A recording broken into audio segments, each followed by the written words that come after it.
অদ্ভুত বৃষ্টি। সেদিন ছিল এক অদ্ভুত দুপুর।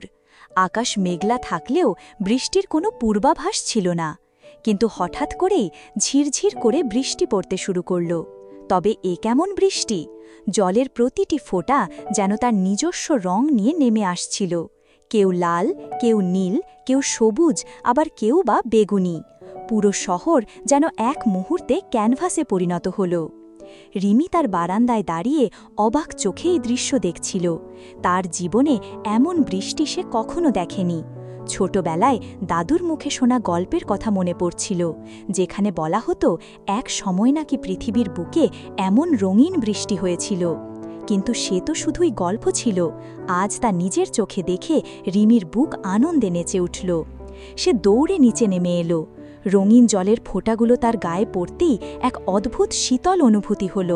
ফোঁটাগুলো ত্বকে মিশে যাচ্ছিল, কিন্তু কোনো ভেজা ভাব ছিল না। রিমি দেখল আশেপাশে থাকা গাছপালাগুলোও যেন নতুন জীবন ফিরে পেয়েছে। তাদের পাতাগুলো আরও গাঢ় সবুজ, আর ফুলগুলো আরও ঝলমলে দেখাচ্ছে। শহরের মানুষজন প্রথমে কিছুটা হতবাক হলেও ধীরে ধীরে সবাই এই অদ্ভুত বৃষ্টি উপভোগ করতে শুরু করল। শিশুরা রাস্তায় নেমে এসে হাততালি দিয়ে নাচতে লাগল। রিমি জানত এই দিনের কথা সে কখনো ভুলতে পারবে না। এই অদ্ভুত বৃষ্টি শুধু প্রকৃতির এক বিস্ময় ছিল না, ছিল তার জীবনে এক নতুন আনন্দের বার্তা। আশা করি গল্পটি আপনার ভালো লাগবে।